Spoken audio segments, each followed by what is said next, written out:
Queridos, convido você a abrir comigo sua Bíblia em Juízes, capítulo 6, versículo 11. Juízes 6, verso 11. Estamos em uma série de mensagens que denominamos como os desafios da vida cristã. Pois sabemos que como cristãos passamos por lutas e por dificuldades, não é mesmo?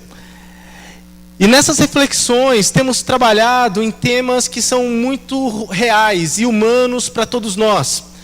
A semana passada trabalhamos sobre o tema ansiedade. Vimos como podemos superar a ansiedade. E hoje, através dessa reflexão, queremos buscar na palavra de Deus, especialmente na vida de Gideão, como que podemos nos livrar dos medos, dos nossos medos, dos medos que nos assolam. E para isso vamos ler essa passagem de Juízes, capítulo 6, versículo 11. Um trecho da sua vida e de um momento muito difícil que Gideão estava vivendo. Vamos ler. Juízes, capítulo 6, versículo 11. Assim diz a palavra do Senhor. Então veio o anjo do Senhor e se assentou debaixo do carvalho que está em Ofra, que pertencia a Joás, a Bisrita, e Gideão, seu filho, malhando trigo no lagar, para pôr a salvo dos midianitas. Então o anjo do Senhor lhe apareceu e lhe disse: O Senhor é contigo, homem valente. Respondeu-lhe Gideão: Ai, Senhor meu, se o Senhor é conosco, por que nos sobreveio tudo isso? E que é isto de todas as suas maravilhas que os nossos pais nos contaram, dizendo: Não nos fez o Senhor subir do Egito? Porém agora o Senhor nos desamparou e nos desentregou nas mãos dos midianitas. Então se virou o Senhor para ele e disse: Vai nessa tua força, Israel, para livrar das mãos dos midianitas. Porventura não te enviei eu? E ele lhes disse: Ai, Senhor meu, como que livrarei Israel? Eis que a minha família é a mais pobre em Manassés, e eu o menor na casa de meu pai. Tornou-lhe o Senhor: Já que eu estou contigo, ferirás os midianitas como se fossem um só homem. E ele respondeu: Se agora eu achei mercê diante dos seus olhos, me dê um sinal de que tu és comigo, e que é o Senhor quem falas.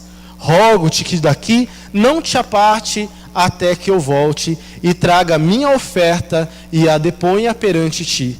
E respondeu ele: Esperarei até que voltes. Amém. Até aqui. Pegue na mão de quem está do seu lado ou à sua frente. Eu quero que você ore para que Deus abençoe o seu irmão, a sua irmã, pedindo que Deus fale, que Deus ministre ao coração de todos nós. Abra os seus lábios, abençoe a vida do seu irmão. Vamos pedir que Deus nos abençoe e que Ele nos fortaleça através da sua palavra. Abra os seus lábios, abençoe. Glória a Ti, Senhor. Clamamos, ó Pai, por Sua presença no nosso meio. Pedimos que o Senhor nos abençoe, que o Senhor nos guarde, que o Senhor nos encha com Sua presença, que o Teu Espírito Santo, ó Deus, fale a cada coração, a cada vida, ministra cura, ministra restauração, que todo medo, ó Pai, seja lançado fora pelo Seu amor derramado sobre nossas vidas. Queremos, ó Pai, sentir Sua presença, queremos, ó Pai, ver que Tu és conosco. Não queremos olhar para nossas limitações, mas queremos olhar para Ti, que tem todo o poder nas mãos para fazer infinitamente mais do que tudo que podemos pensar, pedir e imaginar. A Ti seja toda a honra e toda a glória, hoje e para todo sempre. Amém e amém. Graças a Deus. Aleluias. Amém. Quem aqui não tem medo? Uma vez eu fui fazer uma visita lá na casa do seu Selmo, que inclusive está aqui conosco. E ele virou para mim e fez uma pergunta que eu falo para você e confesso que até hoje tem mexido muito com o meu coração. Ele virou para mim e falou assim: Pastor, do que você tem medo? E eu fiquei pensando sobre isso, sabia? Quais eram os meus medos? Quais eram as angústias do meu coração? Aquilo que muitas vezes traz receio na minha alma e no meu coração. E se a gente for parar para pensar, todo ser humano, ele tem os seus medos, nós temos os nossos medos. O medo, ele pode ser muito bem normal, ou ele pode ser patológico. Assim como a ansiedade, que estudamos a semana passada, existe aquele medo que é natural, que é normal, que é aquele medo que nos preserva a vida, que nos guarda. É aquele medo que nos poupa de sofrimento. E é necessário que tenhamos alguns medos. Mas existe aquele medo que é patológico, aquele medo que é doentio, que é aquele medo que me controla. É aquilo que me faz correr, fugir. É aquilo que me priva de uma verdadeira felicidade. É aquilo que é tão intenso na minha vida que muitas vezes me rouba e me faz fugir da verdadeira alegria daquilo que Deus tem para mim. Existe a covardia, que é o medo aceito, mas a coragem é o medo vencido. Vou repetir.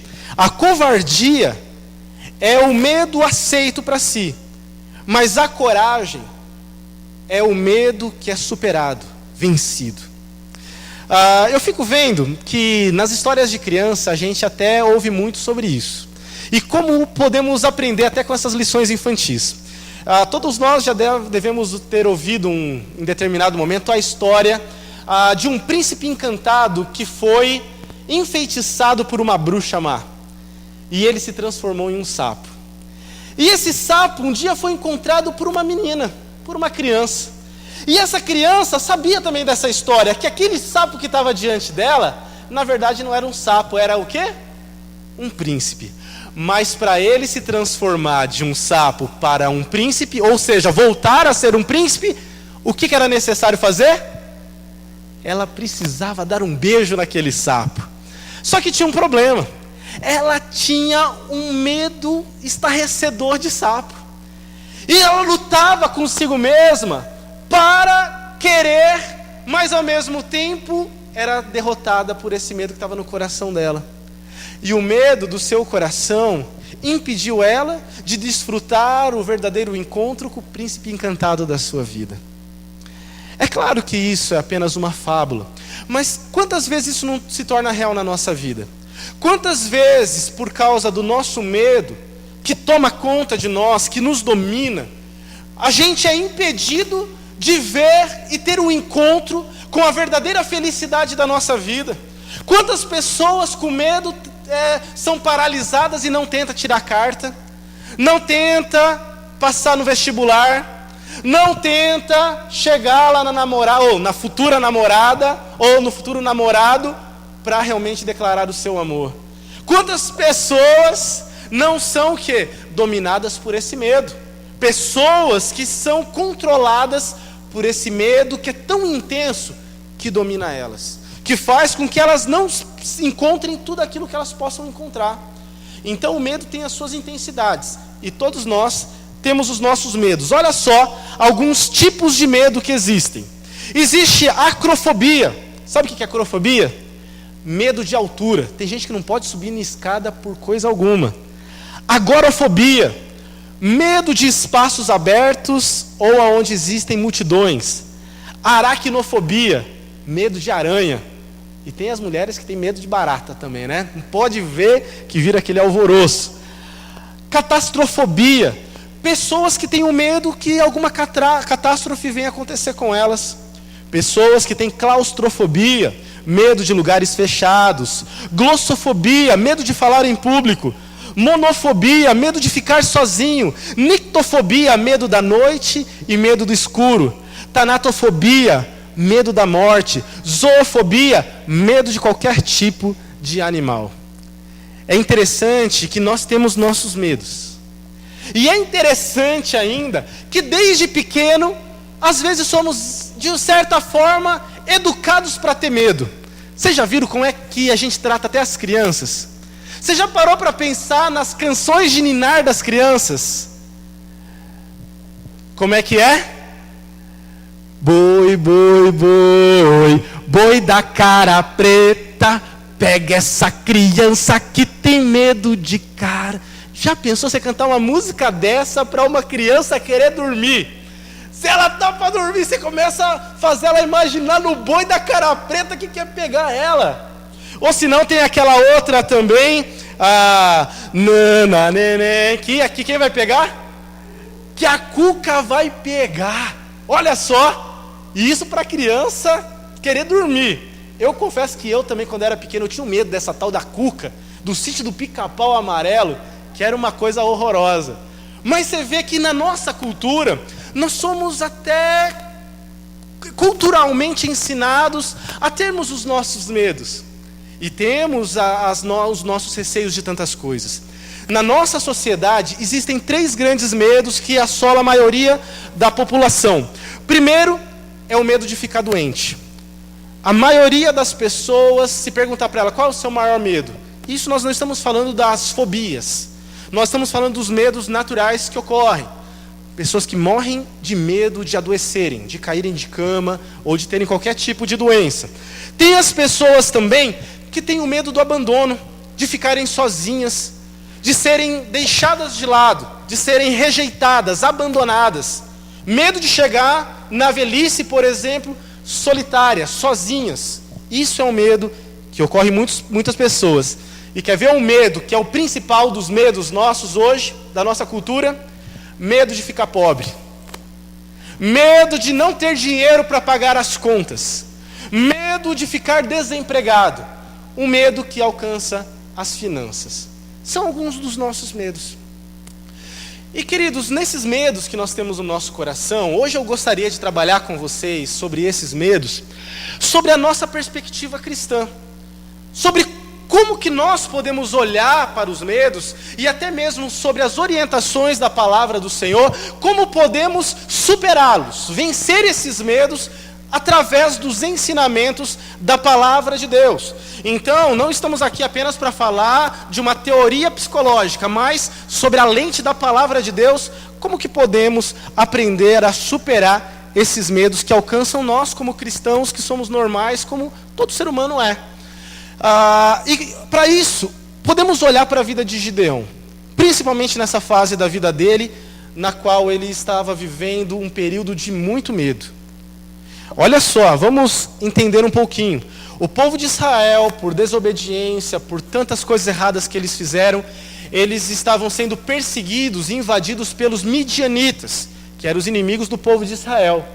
A tal ponto que nesse contexto que lemos, vemos Gideão, ele estava isolado, escondido, malhando trigo no lagar, escondido dos midianitas. Vamos parar para ver um pouquinho do coração de Gideão em meio aos seus medos.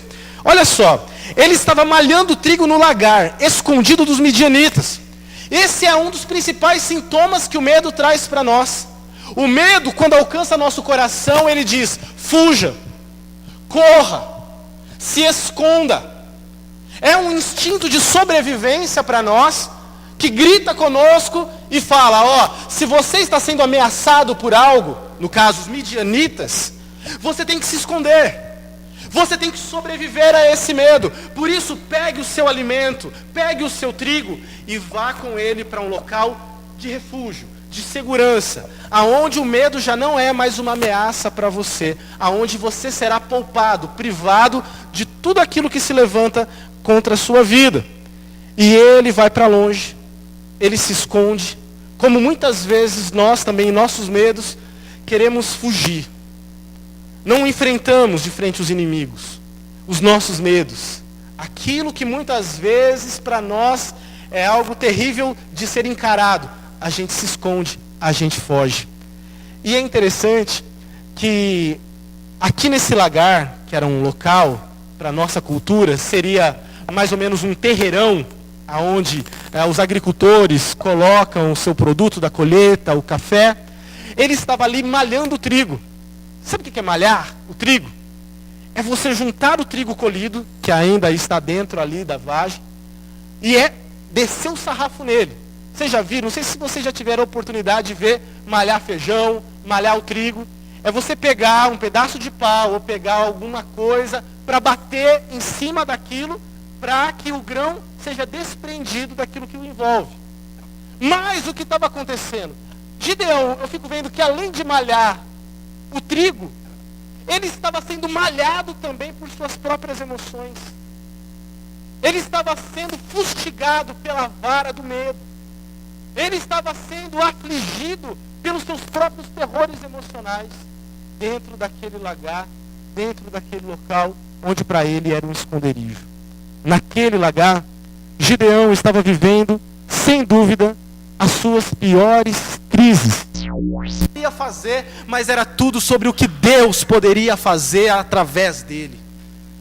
Ah, irmãos, que você entenda que não é sobre você, não é por causa de você, não é com o que você tem, não é com o que você deixa de ter, mas é tudo sobre Deus. É sobre Deus que nós estamos falando.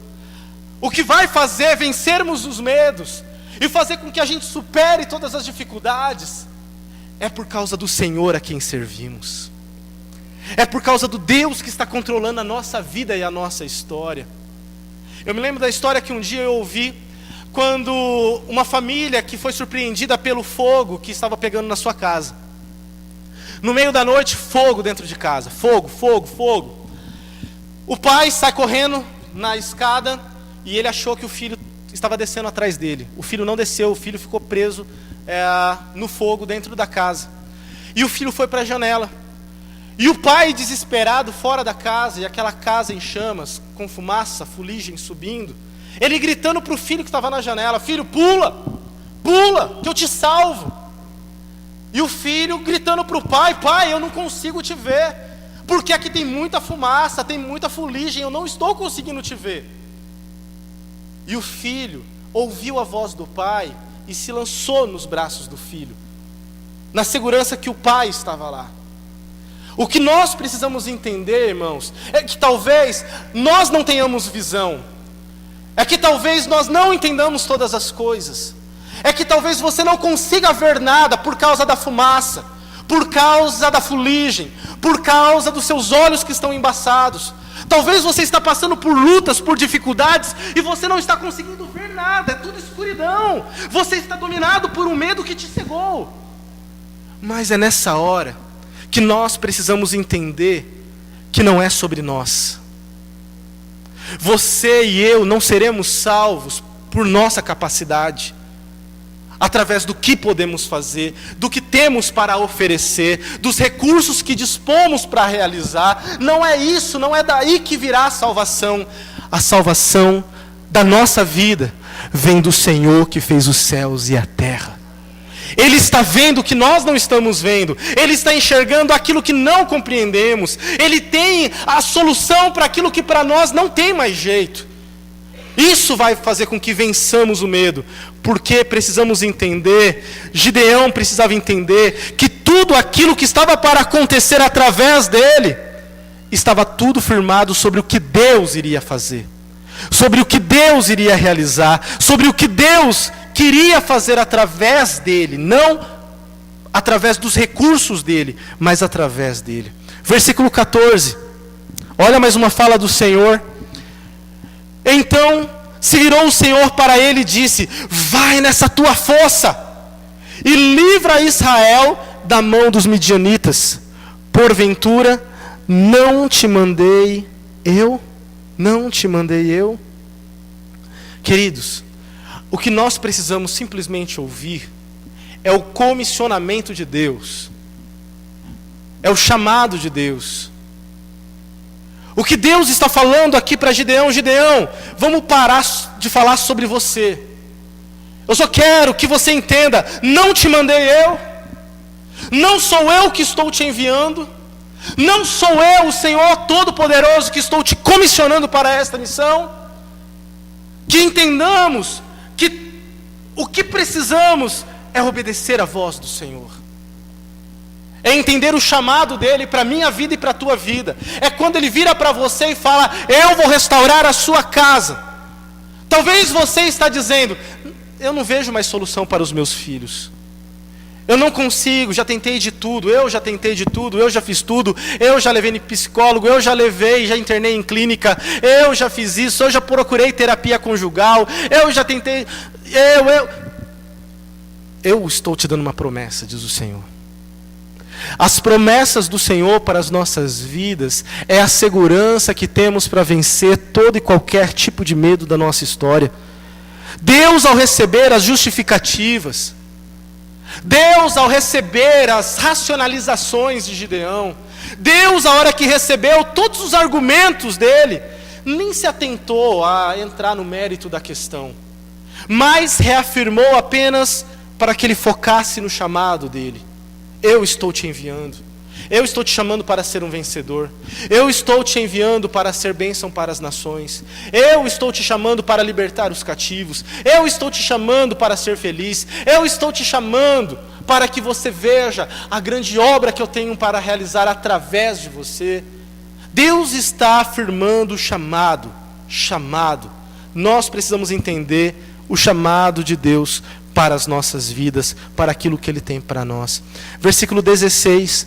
Tornou-lhe o Senhor dizendo: já que eu estou contigo, olha só, Deus tira o foco dele, Deus coloca o foco em quem ele era, e diz no versículo 16: tornou-lhe o Senhor, já que eu estou contigo, ferirás os medianitas como se fossem um só homem. Um só homem. Que coisa maravilhosa é a gente entender que é o Senhor quem faz. É Ele, já que eu estou contigo. E eu quero que você saia daqui hoje entendendo uma coisa. Quando a noite chegar, quando você ficar com medo de alguma coisa acontecer, eu falo isso para mim. Antes de preparar essa mensagem, Deus ministrou muito, e tem falado muito, tem me incomodado muito, porque eu tenho os meus medos. Eu tenho as minhas inseguranças, eu tenho os meus receios. E Deus afirma para nós, para que quando a gente sair daqui, e quando a noite chegar no teu coração, trazendo medo para você, que você se lembre desse versículo que diz para nós: eu estou contigo. E já que o Senhor é contigo, é comigo, é com esta igreja, é conosco, sabe o que vai acontecer? Nós iremos vencer os inimigos como se eles fossem nada. Nós venceremos os nossos terrores como se fossem nada. Isso que está te dominando, você vai dominar. Isso que está te afligindo, você vai afligir. Se o medo está dizendo para você: corre senão eu te pego, é você que vai virar agora e vai dizer: quem vai te pegar sou eu. Corre você daqui, Satanás. Você vai vencer todos os seus inimigos quando você entender que é o Senhor quem luta por você. Gideão, nesse momento da sua vida, entendeu: é o Senhor? Me prova. Ele ainda pediu, né? Sinais da graça de Deus. Me dá uma mostrinha aí, Deus. E Deus mostra, Deus prova, Deus confirma que seria com ele. E aí Gideão vai, e aí continua a história, uma história muito bonita. Você pode continuar lendo essa história de Gideão. Deus levanta um exército de 32 mil homens. E aí Deus fala: não, é muita gente, tira aí, peneira esse monte de gente aí, Gideão. E aí corta a gente, sai 30, ainda fica 2 mil, é muito, corta, e só vai saindo, até que Gideão fica com um exército de quantos? 300. Não são os 300 de Esparta, são os 300 de Gideão. E com esses 300 homens, Deus, não são os 300 homens, Deus deu uma vitória sobre um exército que era como grãos de areia em uma praia. Quando os midianitas se levantaram e vêm para a batalha, era muita gente, era um exército, era um mar de gente que estava contra. Mas sabe o que acontece? É aquilo que sabemos. Deus lutou pelo povo e deu a vitória para o povo, porque eles entenderam que não era sobre eles, não era por causa de quantidade, não era através de força humana, não era por causa do intelecto, não era por causa da tribo, não era por causa da família, não era por causa dele, não é por causa de você, não é por causa de mim, não é por causa de nós, mas é por causa do Senhor que nós venceremos todas as batalhas da nossa vida. Creia nisso, guarda isso no seu coração. A cada manhã, afirme isso para você. Não é sobre mim, é sobre o Senhor. Não é por minha causa, é por causa do Senhor que eu vou vencer. Não é por causa do que eu tenho, porque eu não tenho, mas é por causa do que o Senhor tem. E os celeiros do Senhor são maiores do que os meus, e o Senhor vai com a tua provisão à minha frente. Afirme isso a cada manhã, na certeza que Deus te dará a vitória, porque Ele cuida de você, Ele cuida de todos nós. Gideão aprendeu que não importa quem somos aos olhos dos homens ou da sociedade, o que importa é quem somos aos olhos de Deus. Ele entendeu que quem luta, nossa luta não somos nós com nossas forças, mas é o Senhor.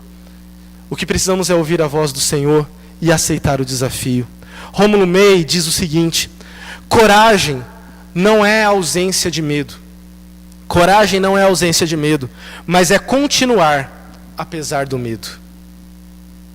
Coragem não é ausência de medo. A gente não tem como, eu vou me livrar do medo. Isso seria um perigo para nós não ter medo. Geraria autossuficiência em nós não termos medo. Geraria prepotência em nós não termos medo. Mas o verdadeiro medo, ele deve ser superado, porque isso é coragem. Coragem é você superar o medo. Eu quero encerrar essa palavra dizendo um trecho do livro de Rubem Alves, chamado Perguntaram-me se eu acredito em Deus. Olha que texto interessante esse de Rubem Alves.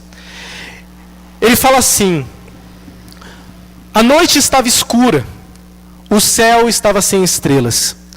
De vez em quando ouvia-se o uivo de um lobo bem longe, misturado com o barulho do vento.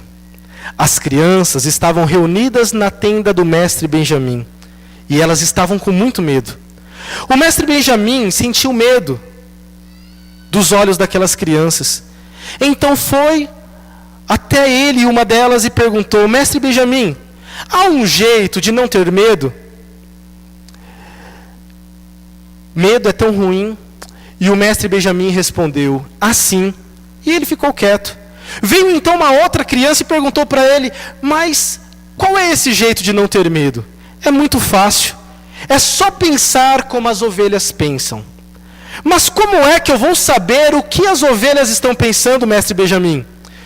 Mestre Benjamim respondeu: quando durante a noite as ovelhas estão deitadas na pastagem, os lobos estão à espreita, e eles uivam para gerar medo nas ovelhas, e as ovelhas têm muito medo. Mas aí, misturado ao uivo dos lobos, elas ouvem a música mansa de uma flauta. E o pastor que cuida delas, e não dorme nunca, ouvindo a música das flautas, elas pensam: é um pastor que me protege. Ele me leva aos lugares de grama verde e sabe onde estão as fontes de águas límpidas. Essa voz dessa flauta do bom pastor é como uma brisa fresca que refresca a minha alma. Durante o dia, ele me pega no colo e me conduz por trilhas amenas, e o seu cajado me tranquilizam. Enquanto os lobos uivam lá fora, ele me dá o que comer. Ele passa óleo perfumado na minha cabeça para curar as minhas feridas, e me dá água fresca para sarar o meu cansaço. Com ele, eu não terei medo eternamente. Essa é uma palavra do Salmo 23. O mestre Benjamim parou de falar. Os olhos de todas as crianças estavam nele. Foi então que uma delas levantou a mão e perguntou: e os lobos? Eles vão embora? Eles morrem? E ele disse: os lobos continuam a uivar e continuam a ser perigosos. O pastor não consegue espantar a todos, porque eles rodeiam, e por vezes eles atacam e matam. Mas as ovelhas, ouvindo a música da flauta do pastor, dormem sem medo, porque não há mais perigo. Mas, a despeito do perigo, elas conseguem descansar. Não há jeito de acabar com o perigo, mas há um jeito de acabar com o medo. Repito, não há jeito de acabar com o perigo, mas há um jeito de acabar com o medo. Coragem é isso, é dormir sem medo a despeito do perigo. As crianças então voltaram para suas tendas e dormiram sem medo, pensando nos pensamentos das ovelhas. De vez em quando, lá fora, ouve-se o uivo de um lobo faminto.